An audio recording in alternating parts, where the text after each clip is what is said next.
Hello दोस्तों, अध्यापक भर्ती लेवल 1 रिजल्ट का जो ये रायता फैल गया है, ये समेटने में नहीं आ रहा है। भाई काफ़ी सारे स्टूडेंट कोर्ट केस के लिए जा रहे हैं कि भाई हम तो कोर्ट केस करेंगे, ऐसा थोड़ी होता है। 11% डिलीट कर रहे हैं, हमारे तो सारे ही सही थे, किसी के 8 सही थे, किसी के 9 सही थे, 10 सही थे, तो वो सारे डिलीट हो गए हैं। तो कट ऑफ से या तो वो 1-2 नंबर पीछे चले गए हैं या फिर 1-2 नंबर ही आगे हैं, तो उनका सिलेक्शन नहीं होने वाला है। फाइनल कट ऑफ कितनी रह सकती है, उस बारे में बात करेंगे। जो डीवी की प्रोसेस है, वो कब से शुरू होगी, क्या-क्या चीज़ें ध्यान में रखनी है, उनके बारे में बात करेंगे। और आज आलोक जी ने भी ट्वीट करके बताया है कि मुझे ऐसी धमकियाँ मिलती रहती है, हर वैकेंसी के साथ ही मिलती रहती है, तो आप कोर्ट केस भी कर सकते हैं, कोर्ट का सहारा भी ले सकते हैं, आप सब आज़ाद हैं। और कहा है कि हमने एक्सपर्ट टीम को ब्लैकलिस्ट कर दिया है, मैं अपनी ज़िम्मेदारियाँ मान रहा हूँ, मैंने एक्सपर्ट टीम को ब्लैकलिस्ट कर दिया है और आगे की वैकेंसीज़ में पारदर्शिता रखेंगे। तो एक ट्वीट कर देने से आप बच नहीं सकते हैं, सारी ज़िम्मेदारी आपकी थी, पेपर डिज़ाइन करने से लेकर के सारी चीज़ों को सँभालने तक। तो एक तो देखिए सारे काम टाइम से नहीं हुए हैं, लेट लतीफ़ी चलती रही है, आपने 3-4 बार अलग-अलग इंटरव्यूज़ में डेट्स बताया कि इस अगले वीक में जारी करेंगे, इस वीक में जारी करेंगे, वो काफ़ी लेट प्रोसेस रही। एक तो इसमें लापरवाही रही। एक जो आपकी एक्सपर्ट टीम जिसे आप एक्सपर्ट कर रहे हैं, उससे एक ठीक 150% का पेपर डिज़ाइन नहीं हुआ है। आपने उनसे जब पेपर बनवाया तब ये नहीं पूछा कि भाई कहाँ से पेपर बनाया है, ये प्रश्न कहाँ से उठाया, इसका आंसर क्या है? तो वो तुरंत ही ले लेने चाहिए थे, जिस तरह से आरपीएससी तुरंत सारा काम करती है, तो वैसा ही आपको तुरंत काम करना चाहिए था। और जो 11 प्रश्न डिलीट कर रहे हैं, वो किस आधार पर क्या सोच करके डिलीट कर रहे हैं, उसके प्रूफ्स दिए जाएँ। और जो डिलीट नहीं कर रहे हैं बाकी सारे में, तो वो क्यों डिलीट नहीं कर रहे हैं, उनके प्रूफ दिए जाएँ। तो ऐसे काफ़ी सारे सवाल हैं। इस वीडियो में डिटेल से डिस्कस करेंगे, समझेंगे सारी बातों। सबसे पहली बात अपन स्क्रूटनी फॉर्म को लेकर के करते हैं। तो 18 जून से स्क्रूटनी फॉर्म शुरू हो रहे हैं, जो कि 2 जुलाई तक चलने वाले हैं। जो डॉक्यूमेंट की लिस्ट वगैरह आने वाली है, तो उसको लेकर के मैं टेलीग्राम पर आपको शेयर कर दूँगा। कोशिश रहेगी कि लेवल 1 के जो डॉक्यूमेंट्स वगैरह की डिटेल्स वगैरह है, वो सारी चीज़ें हम डिस्कस कर लें। अगर आपने 2 कोर्सेस एक साथ कर रखे हैं, डिग्री, डिप्लोमा, तो उनमें आपको सावधानी रखनी है कि एक रेगुलर हो, एक नॉन हो, तो ही वो साथ में काम आएँगे। तो ये सारी चीज़ें हैं जो आप सावधानी रखेंगे, अपने डॉक्यूमेंट्स को लेकर के कोई गलतियाँ नहीं होनी चाहिए। इस बारे में आपको समझना है। अग्रवाल एग्जाम कार्ड पर इंडिया की शॉर्टेस्ट और ईजीएस्ट कॉम्बो बुक्स लॉन्च हुई हैं, जिसमें maths, reasoning, English, static GK की कंप्लीट प्रिपरेशन एक साथ मिल पाएगी और सेपरेट बुक्स रहेगी। जो पहले अपनी प्रिपरेशन के लिए हमें अलग अलग बल्कि बुक्स खरीदनी पड़ती थी, तो अब आपके एक ही बुक से सभी कंपिटेटिव एग्जाम्स कवर हो जाएंगी। मैथ्स बुक आपके स्पीड और एक्यूरेसी इंप्रूव करेगी। रीजनिंग बुक की शॉर्टकट ट्रिक्स और chapter wise coverage trick questions को भी आसान बना देंगी। जनरल इंग्लिश बुक में ग्रामर को इतना सिंपल बताया गया है कि जीरो लेवल स्टूडेंट भी आसानी से समझ सकता है। वहीं स्टैटिक जीके वाली बुक में कंप्लीट सिलेबस, साथ में पीवाईक्यूज भी और अपडेटेड फैक्ट्स को बहुत ही शॉर्ट और स्मार्ट तरीके से कवर किया गया है। इन बुक्स की सबसे बड़ी खासियत ये है कि ये इंडिया की शॉर्टेस्ट और इजीएस्ट बुक्स हैं, जिसमें latest PYQs, important concept, shortcut tricks और एग्जाम ओरिएंटेड कंटेंट दिया गया है। यानी कम समय में मैक्सिमम सिलेबस को आप अच्छे प्रकार से कवर करते हुए अपनी स्पीड बढ़ा पाएंगे, एक्यूरेसी बना पाएंगे और सिलेक्शन के चांसेस और ज़्यादा स्ट्रॉन्ग बना सकेंगे। अगर स्मार्ट प्रिपरेशन के साथ में एग्जाम क्रैक करना है, तो अग्रवाल एग्जाम कार्ड का कंप्लीट कॉम्बो जरूर चेक करें। लिंक डिस्क्रिप्शन में दिया हुआ है, या फिर आप सिंपली अमेजन पर जाकर के सर्च करेंगे अग्रवाल एग्जाम कार्ड, तो आप देख पाएंगे। अपने टॉपिक पर वापस लौटते हैं दोस्तों। 150 प्रश्न का पेपर डिजाइन होता है, जिसमें से 11 प्रश्न डिलीट करे जाते हैं। उसमें से काफ़ी सारे प्रश्न ऐसे हैं जो डिलीट नहीं होने वाले थे, उनको भी भाई उड़ा दिया है।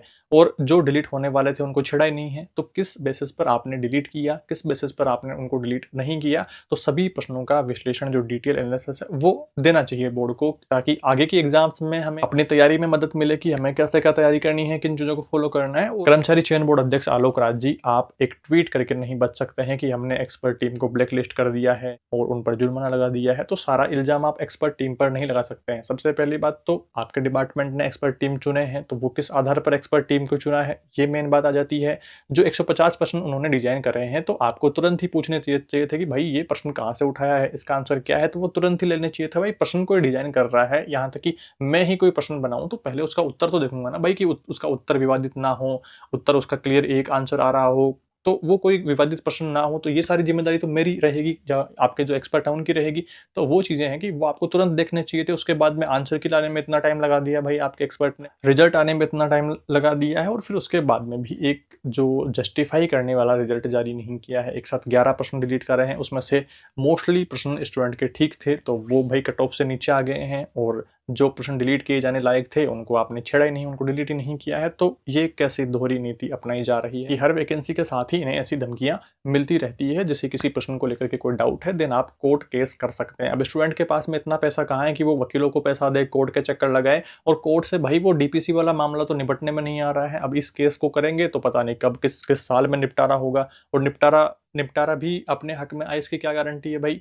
तो सारी चीजें उलझी हुई है और रायता बहुत ज्यादा फैल गया है भाई। अब किसके पक्ष में बात करी जाए, कोर्ट केस के लिए कहा जाए या आगे की वैकेंसी की तैयारी के लिए कहा जाए, कुछ भी समझ में नहीं आ रहा है भाई। इसीलिए पीछे 2 दिन से कोई वीडियो नहीं आया चैनल पर, क्योंकि मैं खुद नहीं समझ पा रहा हूँ कि आगे के स्टेप्स क्या उठाए जाए। और स्टूडेंट्स फिलहाल बहुत ज्यादा भड़के हुए हैं, क्योंकि जो प्रश्न डिलीट करे गए हैं वो मोस्टली स्टूडेंट के ठीक थे, किसी के 7 ठीक थे, किसी के 8 ठीक थे, किसी के 9 ठीक थे, किसी के 10 भी ठीक थे। तो ऐसे में वो सारे प्रश्न डिलीट होने से या तो वो कट ऑफ से बाहर ही हो गए हैं, या 1-2 नंबर ही ऊपर हैं जिनका सिलेक्शन नहीं होने वाला है। फाइनल कट ऑफ की हम बात करें तो ना करते भी दोस्तों 5 से 7 नंबर या 10 नंबर तक भी ऊपर चले जाए तो इसमें कोई अतिशयोक्ति नहीं होगी। ये सब बातें हम जानते हैं कि 5-7 नंबर तो बढ़ने ही वाली है कम से कम। तो ऐसे में फिर सिलेक्शन नहीं हो रहा है भाई 1-2 नंबर का। अब वो उन पर ज्यादा गहरा प्रभाव पड़ा है कि सारे 8 प्रश्न एक साथ डिलीट हुए हैं, तो फिर डाउन आना ही है भाई। और कर्मचारी चयन बोर्ड की गलतियों को बताते हुए, उनको फटकारते हुए एक वीडियो रमेश जी वकील साहब ने भी बनाया है, उसका लिंक मैं आपको शेयर कर दूंगा। तो उन्होंने बताया कि भाई एक तो आरपीएससी या जो बीएससीआर जो माध्यमिक शिक्षा बोर्ड हो गया, वो चाहे रीट की एग्जाम करवा रहा हो या आरपीएससी वाले एग्जाम्स हो, तो उनमें जो भी एक्सपर्ट हैं तो उनकी जानकारियां या तो वो पोर्टल पर डालते हैं या फिर वो आरटीआई रिप्लाई में दे देते हैं। बट कर्मचारी चयन बोर्ड एक्सपर्ट टीम का खुलासा नहीं करता है कि कौन एक्सपर्ट टीम है उनकी भाई।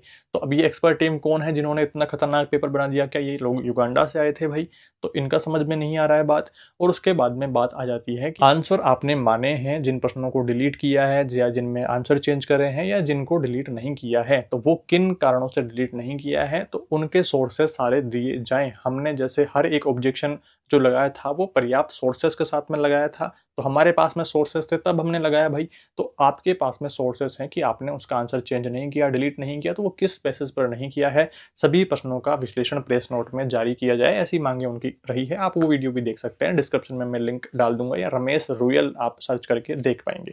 स्क्रीन पर उनका थंबनेल भी मैं शो कर दूंगा। और जिनके कट ऑफ से ऊपर नंबर हैं तो वो अपने डीवी की तैयारियां करें, चाहे आपके कट ऑफ से 1 नंबर ही ज्यादा हो, बट आप डीवी के प्रोसेस में जरूर भाग लें, ताकि आपको अपने डॉक्यूमेंट्स के बारे में पता चल जाए, डीवी प्रोसेस कैसे होती है, किन स्टेप्स को फॉलो किया जाता है, कैसे क्या जांच सारी रहती है, तो वो चीज़ें पता चलेंगी, आपको एक्सपीरियंस होएगा। तो आप जरूर से डीवी प्रोसेस में भाग लें अगर आप 2 गुणा में आए हैं। बाकी जो 5-7 नंबर ऊपर वाले हैं तो उनको तो जरूर से भाग लेना चाहिए डीवी में। इस वीडियो में इतना है दोस्तों, जैसे कुछ और नई अपडेट्स आती हैं आगे आने वाली वीडियो में हम डिस्कस करते रहेंगे। चैनल के साथ में जुड़े रहें, सब्सक्राइब करें ऐसे और लेटेस्ट अपडेट्स के लिए। Thank you for watching this video.